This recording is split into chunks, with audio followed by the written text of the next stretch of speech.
በስመ አብ ወወልድ ወመንፈስ ቅዱስ አሐዱ አምላክ አሜን። መጽሐፈ ኢዮብ ምዕራፍ 29 ኢዮብም ምሳሌውን ይመልስ ዘንድ ደገመ እንዲህም አለ። እግዚአብሔር ይጠብቀኝ እንደነበረው ጊዜ እንደ ፊተኛው ወራት ምነው በሆነው። በራሴ ላይ መብራቱ በበራ ጊዜ እኔም ጨለማውን አልፌ በብርሃኑ በሄድሁ ጊዜ በሙሉ ሰውነቴ እንደነበረሁ ጊዜ እግዚአብሔር ድንኳኔን በጋረደ ጊዜ ሁሉን የሚችል አምላክ ከእኔ ጋር ገና ሳለ ልጆችን በዙሪያዬ ሳሉ መንገዴ በቅቤ ይታጠብ በነበር ጊዜ ድንጋዩ ዘይት ፈሳሽ ያፈስልኝ በነበር ጊዜ ወደ ከተማይቱ በር በወጣሁ ጊዜ በአደባባዩ ወንበሬን ባኖረሁ ጊዜ ጎበዣዝት እኔን አይተው ተሸሸጉ። ሽማግሌዎችም ተነስተው ቆሙ፣ አለቃዎችም ከመናገር ዝም አሉ። እጃቸውን በአፋቸው ላይ ጫኑ፣ የታላላቆቹን ድምፅ አረመመ። ምላሳቸውን በትናጋቸው ተጣጋ። የሰማችኝ ጆሮዋ ሞገሰችኝ፣ ያየችኝም ዓይኔ መሰከረችልኝ። የሚጮኸውን ችግረኛ ድሃ አደጉን እርጂ፣ የሌለውን አድኚ ነበርና ለጥፋት የቀረበው በረከት በላዩ መጣ። የባልቴቲቱንም ልብ እልል አሰኘሁ። ጽድቅን ለበሰው፣ እርሷም ለበሰች። ፍርዴም እንደ መጎናጸፊያ እንደ ኩፋር ነበር። ለዕውር ዓይን ለአንካሳ እግር ነበረው፣ ለድሃው አባት ነበረው። የማላውቀውንም ሰው ሙግት መረመረው፣ የኃጢአተኛውን መንጋ ሰበረው፣ የነጠቀውንም ከጥርሱ ውስጥ አስጣለው። እኔም አለው በልጆቼ መካከል እሞታለሁ፣ ዕድሜዬን እንደ አሸዋ አበዛለሁ። ሥሬ በውኃ ላይ ተዘርግቶአልና ጠልም በቅርንጫፌ ላይ ያድራል። ክብሬ በእኔ ዘንድ ታድሶአል፣ ቀስቴም በእጄ ውስጥ ለምልሞአል። ሰዎች እኔን ሰምተው በትዕግስት ተጠባበቁ፣ ምክሬንም ለማድመጥ ዝም አሉ። ከቃሌ በኋላ አንዳች አልመለሱም፣ ንግግሬም በእርሱ ላይ ተንጠባጠበ። ዝናብን እንደሚጠብቁት በትዕግስት ጠበቁኝ። የጥቢን ዝናብ እንደሚሹ አፋቸውን ከፈቱ። እነርሱ ባልታመኑ ጊዜ ሳቀሁላቸው፣ የፊቴን ብርሃን አላወረዱም። መንገዳቸውን መረጥሁ፣ እንደ አለቃ ሁኜ ተቀመጥሁ። ንጉሥ በሰራዊቱ መካከል እንደሚኖር፣ ሐዘንተኛዎች እንደሚያጽናና ኖረው። ምዕራፍ 30 አሁን ግን በዕድሜ ከኔ የሚያንሱ አባቶቻቸውን ከመንጋዬ ውሻ ጋር ለማኖር የናቅኋቸው በእኔ ላይ ተሳለቁብኝ። ሙሉ ሰው መሆናቸው ጠፍቶባቸው ነበርና የእጃቸው ብርታት ለእኔ ምን ይጠቅማል? በራብና በቀጠና የመነመኑ ናቸው። የመፍረስና የመፍታት ጨለማ ወዳለበት ወደ ምድረ በዳ ይሸሻሉ። በቁጥቋጦ አጠገብ ያለውን ጨው የሚለውን አትክልት ይለቅማሉ። የክትክታ ሥር ደግሞ መብላቸው ነው። ከሰዎች ተለይተው ተሰደዱ። በሌባ ላይ እንደሚጮህ ይጮህባቸዋል። በሸለቆ ፈረፈርና በምድር ጉድጓድ በድንጋያም ዋሻ ውስጥ ይኖራሉ። በቁጥቋጦ መካከል ይጮኻሉ፣ ከሳማ በታች ተሰብስበዋል። የሰነፎችና የነውረኛዎች ልጆች ናቸው፣ ከምድር በግርፋት የተባረሩ ናቸው። አሁንም እኔ መዝፈኛና መተረቻ ሆንኋቸው። ተጸየፉኝ፣ ከእኔም ራቁ። አክታቸውን በፊቴ መጥፋት አልተዉም። የቀስቴን አውታር አላልቶብኛል፣ አዋርዶኛል። እርሱም በፊቴ ልጓማቸውን ፈትተዋል።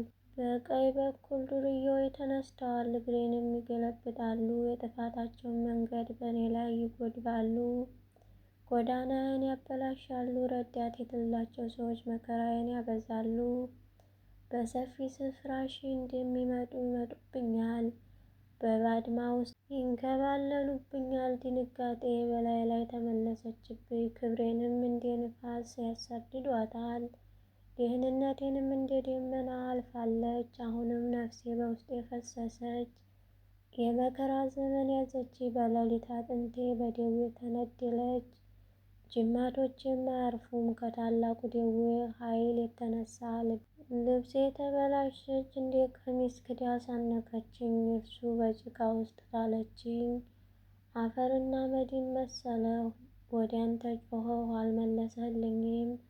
ተነሳሁ አልተመለከተኝም። ተመልሰህ ጨካኝ ሆነህብኝ፣ በእጅህም ብርታት አስጨነቅኸኝ። በንፋስ አነሳኸኝ፣ በላይም አስቀመጥኸኝ። በአውሎ ነፋስ አቀለጥኸኝ። ለሞት ሕያዋን ሁሉ ለሚሰበስቡት ቤት አሳልፈህ እንደምትሰጠኝ አውቄአለሁና።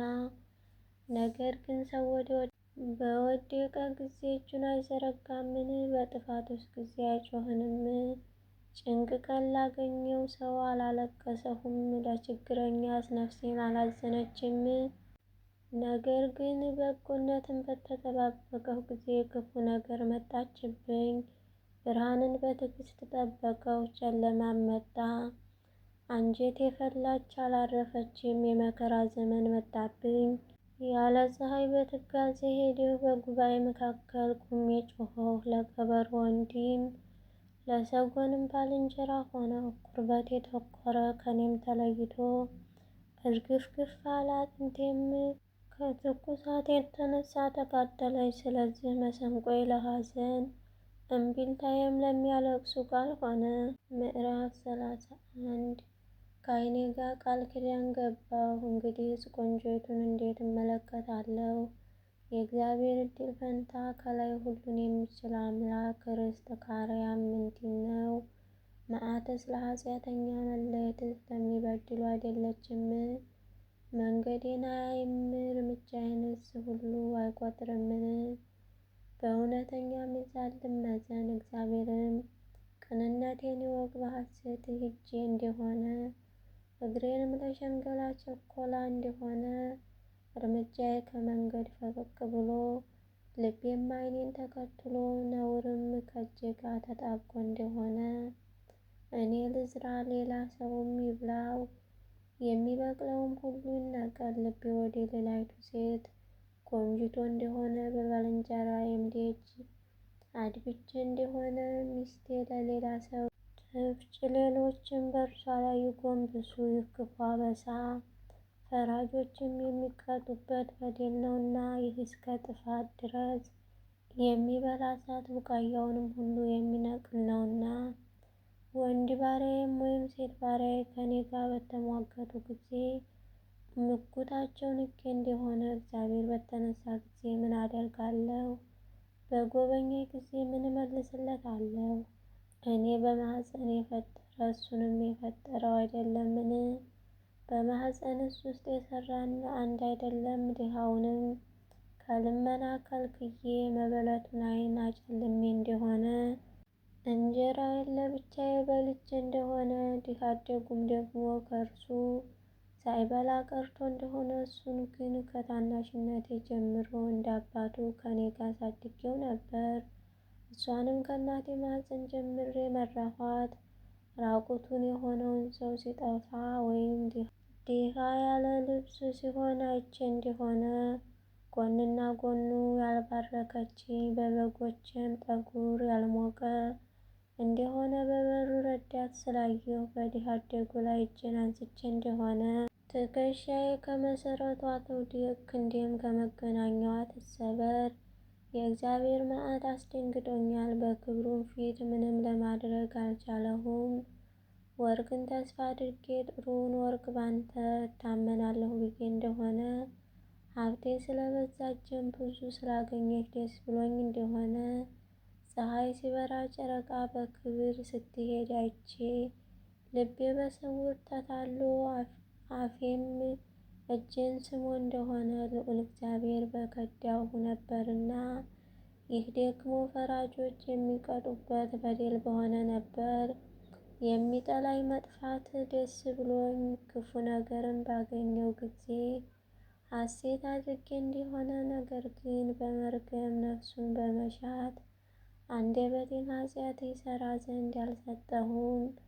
በድንኳኔም የሚኖሩ ሰዎች በከብቱ ሥጋ ያልጠገበ ማን ይገኛል ብለው እንደሆነ መጻተኛ ግን በሜዳ አያድርም ነበር። ደጄንም ለመንገደኛ ከፍት ነበር። በደሌንም በብብቴ በመሸሸግ ኃጢአቴን እንደ ሰው ሰውሬ እንደሆነ ከሕዝብ ብዛት ፈርቼ የዘመዶቼ ንቀት አስደንግጦኝ ዝም ብዬ ከደጅ ያልወጣሁ እንደሆነ የሚያድምጠኝ ምነው በኖረልኝ። እነሆ የእጅ ምልክት ሁሉን የሚችል አምላክ ይመልስልኝ። ከባለ ጋራ የተጻፈው የክስ ጽሑፍ ምነው በተገኘልኝ። በትከሻ ላይ ይሸከመው አክሊልም አድርጌ በራሴ አስረው ነበር። የእርምጃዬ ቁጥር አስታወቀው እንደ አለቃም ሁኜ ያቀርብለት ነበር። እርሻዬ በእኔ ላይ ጩሆ እንደሆነ ትልሞቹም በአንድ ላይ አልቅሰው እንደሆነ ፍሬዋን ያለ ዋጋ በልቼ የባለቤቶችንም ነፍስ አሳዝኜ እንደሆነ በስንዴ ፈንታ ሜከላ በገብስም ፈንታ ኩርንችት ይውጣብኝ። የኢዮብ ቃል ተፈጸመ። ምዕራፍ 32 ኢዮብም ራሱን ጻድቅ አድርጎ ነበርና እነዚያ 3 ሰዎች መመለስን ተዉ። ከራምም ወገን የሆነ የቡዛዊ የባርክኤል ልጅ የኤሊሁ ቁጣ ነደደ፣ ከእግዚአብሔር ይልቅ ራሱን ጻድቅ አድርጎ ነበርና። ኢዮብን ተቆጣው፣ ደግሞም በኢዮብ ፈረዱበት እንጂ የሚገባ መልስ ስላላገኙ በ3 ባልንጀራዎች ላይ ተቆጡ። ኤሊሁ ግን ከእርሱ ይልቅ ሽማግሌዎች ነበሩና ከኢዮብ ጋር መናገር ጠብቆ ነበር። ኤሊሁም በእነዚህ በ3ቱ ሰዎች አፍ መልስ እንደሌለ ባየ ጊዜ ቁጣው ነደደ። የቡዛዊውም የባርክኤል ልጅ ኤሊሁ ተናገረ፣ እንዲህም አለ፦ እኔ በዕድሜ ታናሽ ነኝ፣ እናንተ ግን ሽማግሌዎች ናችሁ። ስለዚህም ሰጋሁ፣ እውቀቴን እገልጥላችሁ ዘንድ ፈራሁ።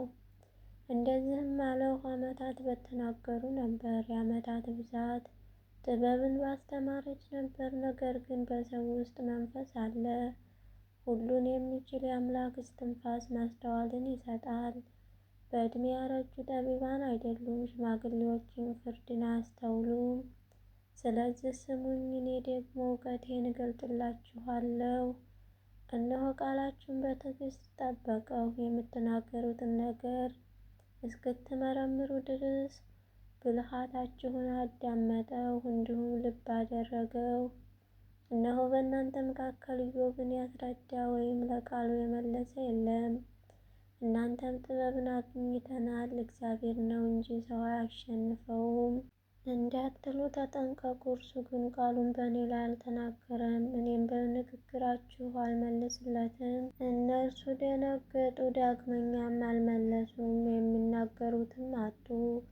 እነርሱ አልተናገሩምና ቁመው ዳግመኛም አልመለሱምና እኔ በትዕግስት እጠብቃለሁን? እኔ ደግሞ ፈንታዬን እመልሳለሁ፣ እውቀቴን እገልጣለሁ። እኔ ቃል ተሞልቻለሁና በውስጤም ያለ መንፈስ አስገድዶኛልና። በተሃ ጠጅ እንደተሞላ ሊቀደድ እንደቀረበ አቁማዳ ሊፈነዳ እንደማይችል እንደ ወይን ጠጅ አቁማዳ እነሆ አንጀቴ ሆነ። ጥቂት እንድተነፍስ እናገራለሁ፣ ከንፈሬን ገልጬ እመልሳለሁ። ለሰው ፊት ግን አላደላም፣ ሰውንም አላቆላምጥም። በማቆላመጥ እናገር ዘንድ አላውቅምና፣ ያለዚያስ ፈጣሪዬ ፈጥኖ ከሕይወቴ ይለየኝ ነበር።